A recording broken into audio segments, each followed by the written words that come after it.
한 주의 잠금 해제 시간입니다. 이번 주에는 워낙 많은 굴지의 기업들이 실적 발표를 앞두고 있기 때문에 여기에 또 주목하다 보면 한 주가 금방 갈 것 같은데요. 일단 월요일장에서도 사실 가는 종목들이 더 잘 가는 모습이 연출되고 있습니다. 그러다 보니 전략을 세우기가 더 어려워집니다. 저희 시간에 종목 얘기 자세하게 하면서 함께 보시면 좋을 것 같습니다. 오늘 이 시간 알파경제 김종효 이사님과 함께합니다. 이사님 어서 오세요. 네, 안녕하십니까. 네, 먼저 이사님과 함께 머니맵 통해서 종목의 움직임부터 체크해 보도록 할게요. 오늘 일단 말씀드렸다시피 2차 전지 주 쪽에서 강한 상승불이 포착이 되고 있습니다. 나머지 쪽 다 쉬어가고 있죠. LG 에너지 솔루션, LG 화학, 삼성 SDI, 에코프로비엠, 포스코 그룹주까지 다 같이 올라가고 있습니다. LNF도 5% 이상의 강세를 유지하고 있고요. 나머지 좀 빨간불 찾아보려고 해도 포스코 홀딩스도 2차 전지 모멘텀에 오늘 11% 같이 올라가고 있고 저 끝에 이제 엔터주에서 하이브가 빨간불이 좀 보이고 있다라는 부분 이외에는 사실 빨간불 거의 안 보이고 있습니다. 일단 오늘 시장에 대해서 이야기 좀 더 자세하게 나눠보도록 할게요. 저희 시간에 종목들 얘기를 좀 해보고 있는데 우선 리뷰해볼 종목이 있어서 그거부터 보겠습니다. 유한양행이 될 텐데요. 지난주 금요일에 15% 가까운 급등세 나타내면서 신고가를 쓰기도 했습니다. 목표 주가가 65,000원이었는데 그걸 넘어서 이제는 7만 원까지 좀 기대해도 될까라는 생각이 들어요. 어찌 됐든 간에 유한양행도 실적 개선주로 이제 기대감이 몰리고 있는 거잖아요. 어떻게 보세요? 네, 지금 뭐 어떻게 보면 같은 뉴스가 계속 반복되고 있다라고 봐야 되겠죠. 레이저 트닉과 관련된 기대감, 뭐 이것이 계속 올라오고는 있는데 언제쯤 현실화될 수 있느냐. 뭐 국내에서는 일정 부분의 매출이 나타나고 있지만 결국 해외 진출과 관련된 그 모멘텀에 대해서 시장은 계속 기다리고 있던 거고요. 그다음에 그 안에서 실적은 어쨌든 조금씩 개선되는 모습을 보여주고 있다라는 관점에서 그다음에 이제 시장이 뭐 오늘도 그렇지만 올 한 해 내내도 보시면 4월까지는 AI와 2차 전지 시장, 그다음에 반도체가 올라오는 시장, 7월 들어서 다시 2차 전지가 엄청나게 힘을 내는 그런 시장으로 가고 있는 거죠. 그래서 이런 주도주 영역에서는 분명히 소외되어 있기는 하지만 그럼에도 불구하고 실적이 어느 정도 바닥을 찍고 돌아섰다라고 생각하는 종목군들도 올라오고 있는 것이죠. 그래서 뭐 셀트리온처럼 같이 올라오다가 실적이 오히려 떨어질 거라고 예상한 종목군들은 탄력을 잃었지만 유한양행은 일단 기본적으로 실적도 터닝할 것 같고 레이저 트닉과 관련된 그런 모멘텀도 하반기에는 조금 더 확실해진다라는 그런 기대감이 생기고 있는 과정에서 최근 시장에서 일정의 순환매가 돈 것이 아닌가 이렇게 봐야 될 것 같습니다. 그래서 뭐 일단 큰 종목이고 그다음에 또 기대할 만한 그런 모멘텀이 있는 데다가 실적도 일정 부분의 반등은 기대할 수 있는 종목이니까 저는 목표가를 조금 더 높여서 현재 가격보다는 더 높은 가격을 봐도 될 것 같고요. 다만 이렇게 급등한 구간에서의 또 추격 매수, 주도주가 아닌 종목을 이렇게 다시 좀 급등하는 구간에서 추격 매수하는 것은 부담스러울 수 있기 때문에 신규 매수는 자제하시되 기존에 보유하신 분들은 좀 더 목표가를 높여서 바라보셔도 되지 않을까 이렇게 보고 있습니다. 네. 목표 주가를 또 달성을 했고 앞으로 하반기에 기대되는 실적 모멘텀 가지고 있습니다. 그런 관점에서 보유자들은 계속해서 홀딩 관점 그리고 신규 접근의 경우에는 지금 너무 많이 올라왔으니까 좀 눌렸을 때를 활용해보자 이렇게 정리해 보겠습니다. 다음 종목은 포스코 인터내셔널이 될 텐데요. 오늘 말 그대로 뭐 2차 전지의 날이기도 하지만 거기서도 포스코 그룹주가 대단합니다. 실적에 대한 기대감도 있고 실제로 실적이 잘 나오기도 했고요. 일단 포스코 인터내셔널의 실적을 좀 볼 텐데요. 매출과 영업이익을 봤을 때 일단 좀 전년 동기 대비해서는 엇갈린 모습 나타냅니다. 그런데 컨센서스를 봤을 때도 컨센서스 대비해서는 좀 못 미치긴 했는데 뭐 이 정도면 괜찮다라는 평가를 지금 받고 있는 것 같거든요. 주가는 일단 12% 이상 올라갑니다. 신고가 쓰고 있는데 이 지금 상태에 대해서 어떻게 좀 평가하면 좋을까요? 네, 현재 2차 전지와 관련된 종목군들의 포인트는 뭐 전기차 판매량도 좀 흔들리는 모습이고 재고도 올라가고 있고 그다음에 뭐 전기차 회사들이 마진을 줄이다 보니까 과연 이 회사들도 마진율을 지켜갈 수 있을까라는 부담감이 있음에도 불구하고 주가의 강세가 이루어지고 있는 것은 뭐 두 가지라고 봐야 되겠죠. 현재 구간에서는 수급적인 이슈, 최근에 2차 전지 ETF가 엄청나게 많이 또 신규 진입하면서 관련된 종목군들의 추가적인 매수가 들어오고 있다는 점. 그다음에 두 번째로는 주도주를 편입하지 않았다. 이렇게 많이 올랐으니까 추격했다가 고점이면 어떡할까라는 그런 부담감 때문에 편입하지 않으셨던 분들도 지금 뭐 수익률 자체가 워낙 벌어지다 보니까 이제는 뭐 포모 현상으로 인해서 적극적으로 매수에 가담할 수밖에 없는 거죠. 그래서 대표적으로 이번 7월 들어서는 가장 주목받고 있는 종목은 에코프로 그룹도 올랐지만 실제로는 이제 포스코 그룹의 이런 주가 강세가 더 두드러지게 나타나고 있는 현상이잖아요. 그래서 포스코 그룹주 내에서도 덜 오른 종목, 그다음에 포스코 그룹주 내에서도 더 매력적인 종목군들을 찾아가는 그런 시장의 매수가 유입되고 있고, 실제로 이에 대응하는 외국인들의 대응 방향은 오늘도 굉장히 거칠게 매도를 하고 있습니다. 물론 외국인들이 판다고 해서 항상 빠지는 거 아니고 산다고 해서 항상 오르는 것도 아니죠. 근데 외국인들의 방향성은 최근에 급등하는 포스코 그룹에 대해서는 뭐 굉장히 좀 보수적인 시각을 나타내는 것에 비해서 뭐 개인 투자자들은 굉장히 공격적으로 매수를 하고 있는 뭐 지금의 국면은 개인의 매수 강도가 워낙 강하고 그다음에 또 거래도 수반하면서 들어오고 있기 때문에 뭐 쉽게 꺾이지는 않을 것으로 보여집니다만, 현재 구간에서 뭐 밸류 기준으로 그다음에 실적 기준으로 움직이는 것이 아니라 이 수급 기준의 흐름이 둔화되게 되면 주가의 탄력도도 둔화될 수 있고, 주가의 탄력이 둔화되는 과정에서 만약에 외국인들의 매물량이 늘어난다면 주가가 흔들릴 수 있는 구간이라는 점도 인지하면서 가야 되겠죠. 그래서 뭐 기존에 보유하고 계신 분들이야 계속 뭐 지금의 랠리를 즐기시면 되겠지만, 신규 진입하시는 분들은 뭐 신규 진입도 어느 정도 가능하다라고 보여지는 구간이긴 하지만, 문제는 뭐냐 하면 자신만의 명확한 기준이 있어야 된다. 뭐 예를 들어서 뭐 5% 정도 손실 나면 반드시 뭐 정리를 하겠다든지, 아니면 뭐 거래가 대량 수반되는 과정에서 뭐 장대 음봉이 나타나는 그런 상황에서는 반드시 비중을 줄이겠다든지 하는 것은 신규 진입하시는 분들뿐만 아니라 기존에 보유하고 계셨던 분들도 비중을 조절할 수 있는 시그널이 되는 거죠. 그런 시그널이 나오기 이전까지는 뭐 포스코 그룹주 전반에 대해서는 지금 뭐 실적이 진짜 시장의 예상과 크게 차이 나는 그런 어닝 미스가 나타나지 않는 이상 뭐 현재 구간에 수급장이 펼쳐지고 있는 만큼 그 정도의 대응이 필요하지 않나. 그래서 기존에 보유하신 분들 혹은 뭐 조정을 이용해서 신규 매수를 고민하고 계신 분들 모두 마찬가지로 의미 있는 그런 기술적 시그널이 발생하느냐를 가장 주목해 보셔야 될 것 같고, 아직까지는 그런 시그널이 전혀 발생하지 않고 있다. 괴리율은 좀 늘어나고 있다 정도로 보셔야 될 것 같습니다. 네, 시장에서 최근에 또 특정 종목군 이쪽으로 수급이 많이 쏠림 현상이 나타나고 있습니다. 그러다 보니까 주가도 단기간에 정말 많이 올라왔는데요. 보유자의 영역에서는 일단은 나만의 목표 주가 설정하고 대응하는 게 중요할 것 같습니다. 그런 상황에서 실적보다는 지금 뭐 수급이라던가 여러 가지 측면들 좀 체크도 해봐야 될 것 같고요. 또 경계할 부분들은 충분히 고려해야 될 것 같습니다. 마침 또 포스코 엠텍도 잠정 실적이 나왔는데요.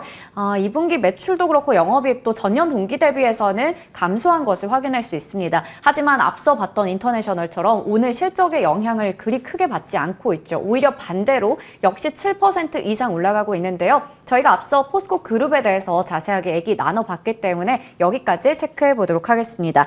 자, 다음으로 저희 오늘 잠금 해제 종목들 하나씩 풀어보도록 할게요. 먼저 첫 번째 종목은 OCI 홀딩스 보겠습니다. OCI가 이제 OCI과 OCI 홀딩스로 나누면서 OCI 홀딩스가 태양광 쪽을 다 맡아서 하게 됐잖아요. 반격의 시기가 이제 다가온 건지 궁금해지는데요. 첫 번째 투자 포인트 확인해 보겠습니다. 네, 바로 실적 부진입니다. 반격이라는 말과는 상당히 어울리지 않는 단어네요. 실적부터 체크해 볼게요. 네, 일단 뭐 반격의 가능성은 저는 한 55% 정도로 보고 있는데요. 그래도 어쨌든 50%보다 넘는다는 네. 얘기가 되겠죠.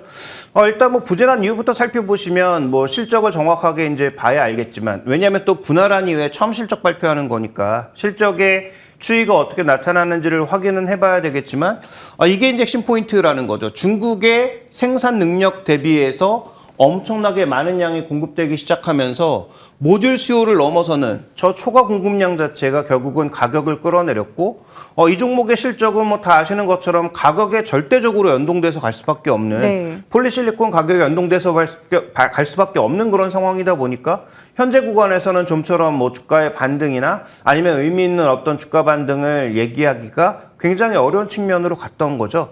다만 이제 최근에 이제 폴리실리콘 가격 보시면 중국 쪽에서도 옆으로 눕기 시작하면서 혹시라도 반등을 할 수 있는 계기가 만들어지지 않을까라고 하는 그런 모양을 보여주고 있기 때문에 또 중국 내에서도 하이 퀄리티 쪽은 일단 고개를 살짝 들었고 그다음에 상대적으로 좀 준위가 떨어지는 품위가 떨어지는 것들은 옆으로 눕는 모습을 보여주면서 일단 두 가지 가격이 모두 다 바닥이 오지 않았나라는 그런 기대감을 높여가고 있는 구간이란 말이죠. 그래서 전체적으로 지금 보면 저런 공급 과잉은 지속될 수는 없다. 가격이 계속 빠지고 그다음에 중국 업체들도 수익을 크게 낼 수 없는 그런 구간으로 간다면 지속될 수는 없는 것이겠죠. 그래서 항상 말씀하셨다시피 지금 반격의 시기가 아닌 것 같은 신호가 나왔다라고 말씀하셨지만 여기서 우리가 반격의 신호를 찾아야 된다. 항상 수렁의 끝자락에서 뭔가 벗어날 수 있는 요소만 나오면 주가는 어느 정도 탄력적으로 올라올 수 있기 때문에 지금 우리가 살펴봐야 되는 것은 바로 그 부분이 아닌가 이렇게 봐야 할 것 같습니다. 네. 하늘이 무너져도 솟아날 구멍은 있다 이런 생각이 드는데 중국에서 워낙에 저가형 물량 공세를 하고 있어도 이게 지속이 되지 않는다라는 측면을 좀 보면 그래도 긍정적으로 생각할 수 있지 않을까 싶은데 특히나 지금 미국에서는 이제 중국에서 태양광 수입 안 돼 이렇게 해버렸으니까 반사 수혜를 누릴 수는 있지 않을까요? 그런 측면에서 이 기업의 경쟁력이 궁금해집니다. 네, 그런데 지금 중국 거 다 받고 있죠. 뭐 부분별로 이건 안 돼, 저건 안 네. 돼라고 충분히 뭐 의견을 제시하고 있습니다만 그럼에도 불구하고 중국 쪽의 물건을 100% 안 받고 있지는 않습니다. 그럴 수도 없고요. 왜냐하면 뭐 워낙 중국 쪽의 점유율이 높은 상황이다 보니까 또 가격 차이가 워낙 나다 보니까 최근에 이제 뭐 배터리 쪽에서도 나타나는 여러 가지 이슈와 마찬가지로 중국을 100% 단칼에 무 자르듯이 그렇게 잘라낼 수는 없는 거죠. 그래서 지금 뭐 부문별로 그다음에 일정 부분의 어떤 섹터별로는 뭐 중국을 좀 배제하는 듯한 그다음에 계약 단위별로 봤을 때 뭐 통일을 밀어낸다든지 하는 그런 이슈는 들려오고 있습니다만 중국을 100% 단칼에 무자르듯 그렇게 베어낼 수는 없는 상황인데 자, 이 종목의 매력도는 지금 다른 종목군들과 좀 다르게 움직이고 있다는 거죠. 아시는 것처럼 점유율 기준에서 중국 업체들이 워낙 압도적이고 최근에 생산량도 대폭 늘리고 있잖아요. 네. 근데 주가 흐름을 보시면 그나마 뭐 다초라든지 GCL 폴리라든지 이런 회사들과 달리 OCI만 그나마 좀 버티고 있는 형국이 네. 나타나고 있는 거죠. 이건 뭐 물론 중국 증시와 우리 증시의 특징일 수도 있죠. 중국 증시가 최근에 밀리고 우리 시장은 상대적으로 강한 양상 나타나면서 나타났던 효과일 수도 있고요. 그다음에 OCI 홀딩스, OCI가 분리되면서 일정 부분의 뭐 효과를 봤을 수도 있고요. 그 여러 가지 요인들이 작용할 수 있겠지만 어쨌든 지금 현재 구간에서 상대적으로 중국보다 우리나라 OCI가 강점을 보이고 있는 것은 여러 가지 기대감을 반영하고 있기 때문이다. 아까 말씀드렸던 중국의 물량 공격이 둔화될 가능성을 베팅하고 있는 것이고 그다음에 OCI가 아까 언급해 주셨던 것처럼 미국 쪽에서 전체는 아니지만 부분적으로 중국을 쳐내기 시작하면서 그러면 OCI가 중국 비중도 있지만 중국 외 비중이 늘어나지 않을까라는 그런 기대감이 반영되어 있는 것이죠. 그런데 지금 주가가 올라가서 만약에 OCI 홀딩스가 다른 회사 대비해서 밸류 갭이 크게 벌어지면서 뭔가 이런 것들을 선반영했다면 좀 부담스러울 수 있는데 주가의 반등에도 불구하고 밸류에이션 가격이 전체적으로 비슷합니다. 네. 뭐 PER 한 4배에서 한 5배 정도 수준의 거의 비슷한 수준에서 움직이고 있기 때문에 그런 과정에서 본다면 만약에 OCI 홀딩스가 저 회사들과 달라질 수 있는 요인이 있다면 같은 취급을 받으면 안 되는 거죠. 그러면 위에 업사이드가 남아있다라고 봐야 될 것이고 오늘 말씀드리고 싶은 부분은 바로 그 부분을 언급드리고 싶은 것입니다. 네, 지금 뭐 미국에서도 윌링스 이런 기업들 보면 잘 가고 있지 않나요? 미국의 지금 태양광 업체들은 별로 상황이 좋지가 않습니다. 왜냐하면 미국에서 이런 모듈이나 이런 걸 만드는 업체들 중에서 퍼스트 솔라 정도가 그나마 버티다가 흘러내리고 있는 측면이 있고요. 그 다음에 이제 뭐 다른 쪽 인버터 만드는 이런 업체들은 최근에 여러 가지 논란과 더불어서 실적 부진에서 오히려 주가는 급락하거나 변동성이 커지고 있는 국면이 있거든요. 그래서 뭐 지금 미국 쪽의 태양광 업체들의 최근 동향은 별로 좋지 못하다. 그런데 오히려 우리나라의 OCI가 잘 버티고 있는 것이 좀 더 특징적인 부분이고요. OCI는 지금 반도체 소재 쪽으로 접어들면서 오히려 뭔가 상황이 좀 달라지고 있는 것이고 OCI 홀딩스가 지금 달라지고 있는 이유, 다른 뭐 미국 쪽의 급락이라든지 그다음에 지금 뭐 중국 쪽의 주가 하락에도 불구하고 잘 버티고 있는 것은 이런 이유를 선반영하고 있는 것이다. 이렇게 봐야 되겠습니다. 네. 제가 윌링스라고 잘못 말을 했는데 윌링스는 국내 쪽이고요. 아무튼 미국 기업들과의 흐름까지 같이 좀 얘기를 주셨습니다. 그러면 아까 전에 같은 취급을 받으면 안 된다라는 측면에서 얘기를 주셨거든요. 여기서 추가적으로 어느 정도 목표 주가 보고 계세요? 네, 현재 구간에서는 그래도 다른 종목들보다 조금 더 높은 그런 밸류에이션을 받을 수 있지 않을까라는 그런 기대감을 말씀드리는 건데, 자, 지금 이 가격을 한번 보시죠. 자, 폴리실리콘이 중국에서 거래되는 가격과 중국 외에서 거래되는 가격과 중국 외에서 하이 퀄리티 거래되는 가격, 그러니까 메탈 실리콘에서 뽑아낸 하이 퀄리티 이 폴리실리콘의 가격의 격차가 생각보다 굉장히 큽니다. 그러면 이 격차가 무엇을 의미하겠습니까? 중국 쪽으로 가는 건 어차피 큰 수익성 기대하기 어렵다라는 거죠. 그러면 중국의 비중을 늘리면 늘릴수록 결국 OCI 홀딩스의 이익은 올라갈 수 있다라는 것이고요. 지금 뭐 이 세 번의 질문에서 모두 공통적으로 말씀드리고 있는 것은 그 가능성이 상대적으로 높아지고 있다라는 거죠. 그래서 지금 비중을 유지한다고 하더라도 OCI가 상대적으로 비중국 비중이 많기 때문에 이익이 올라올 수 있는 거고, 만약에 비중국 비중이 더 늘어난다면 그러면 이익 격차는 더 커지는 거죠. 그러면 같은 밸류를 받으면 안 된다라고 봐야 될 것이고, 그런 과정에서 지금 이 종목의 그 EPS의 한 4배, 5배 정도의 그 흐름을 곱해보면 현재 이 종목의 목표 주가는 적어도 한 뭐 14만 원 정도까지 우리가 바라볼 수 있는 그 정도의 상황이 아닌가라고 저는 판단하고 있기 때문에, 자, 이 종목에 대해서는 굉장히 낮은 밸류에이션을 적용해 보고, 그 다음에 이제 이게 홀딩스로 바뀌었으니까 지주회사의 할인 요소를 적용해서 굉장히 보수적인 PR을 적용했을 때도 중국 비중이 늘어나면 더 올릴 수 있고요. 중국 비중이 늘어나지 않는 그 한에서도 이 정도의 목표 주가는 저는 합리적이라고 판단하고 있기 때문에 폴리실리콘 가격 앞으로도 주목해 보실 필요가 있겠고, 더 주목해 봐야 되는 것은 중국의 비중이 늘어나는지 여부가 조금 더 중요하다, 이렇게 봐야 될 것 같습니다. 네, OCI 홀딩스는 14만 원의 목표 주가 제시해 주셨습니다. 다음 종목으로 넘어가 볼게요. 현대건설이 될 텐데요. 안정적인 매출 성장세를 나타내고 있습니다. 매출과 수익성 중에서 어떤 걸 보면 좋을지 확인해 볼게요.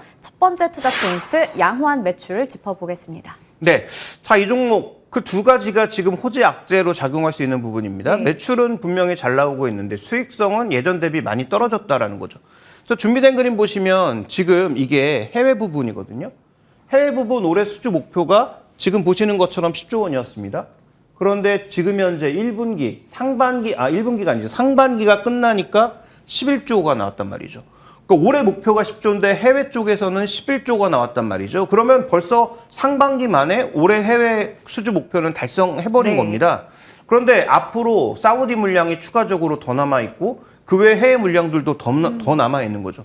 그러면 지금 뭐 아시는 것처럼 국내 쪽에서는 별로 좋은 모멘텀 없고, 국내 수주는 상대적으로 올해 목표치의 한 절반 정도로 조금 밑도는 정도를 달성하고 있거든요. 그래서 국내 부분은 분명히 부담이 있지만 상대적으로 수익성도 그렇고 좀 더 뭔가 모멘텀이 있어 보이는 이런 쪽의 흐름이 늘어나고 있다는 것과 더불어서 우리 정부가 지금 뭐 강력하게 추진하고 있는 것이 지금 뭐 해외 쪽에 공장 만드는 신규 투자와 더불어서 원전 같은 것들 얘기 많이 하고 있는데, 현대건설이 현대엔지니어링까지 갖고 있기 때문에 이런 물량들에 대한 수주를 더 받을 수 있단 말이죠. 그래서 그런 측면에서 국내로 보면 주택 비중이 있기는 하지만 공종이 다양하다라는 점, 그 다음에 해외 쪽에서의 매출이 예상보다 크게 늘어나면서 신규 수주가 늘어나면서 이게 앞으로도 일정 부분의 마진율은 버틸 수 있다는 점이 제가 보기엔 중요한 포인트가 아닌가, 이렇게 보고 있습니다. 네, 좋습니다.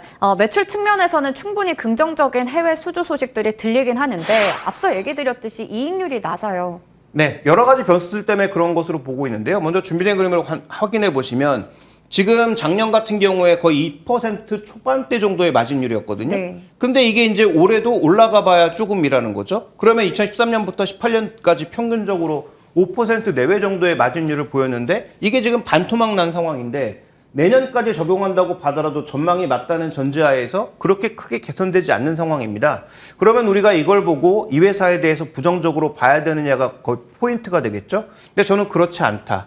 현재 구간에서 일단 전체적인 원자재 가격도 떨어지고 있고, 그 다음에 또 하나 주목해 봐야 될 포인트는 다 아시는 것처럼 최근에 운송비 같은 것들이 떨어지고 있잖아요. 그러니까 비용 요인에서 크게 올라갈 요인들이 작고, 그 다음에 원화가 아주 큰 폭의 급등세만 보이지 않는다면 마진율도 저거보단 더 이상 낮아지진 않을 것 같다. 그러니까 그런 관점에서 우리가 봐야 되는 것은 지금 부진한 수익성을 봐야 되는 게 아니라 그래도 견조하게 버티고 있고 더 늘어날 것으로 보이는 수주를 봐야 되지 않느냐 이렇게 판단하고 있습니다. 네, 좋습니다. 그렇다면 좀 호재와 악재 중에 호재에 좀 더 집중하는 게 좋을까요? 예, 그렇습니다. 그런 측면에서 지금 현재 주가가 어느 위치에 있는지를 봐야 되는데 자, 주가의 위치를 보시면 전부 지금 바닥 수준이라는 거죠. 그러니까 악재는 대부분 주가에 녹아 있는 것이고 말씀드렸던 것처럼 이런 악재를 극복해낼 수 있는 해외 수주, 그다음에 우호적인 뭐 환율 흐름, 그다음에 원자재 흐름들이 이어진다면 여기서 추가적으로 주가가 밑으로 내려갈 만한 요인들은 많지 않다라고 판단하고 있는 거죠.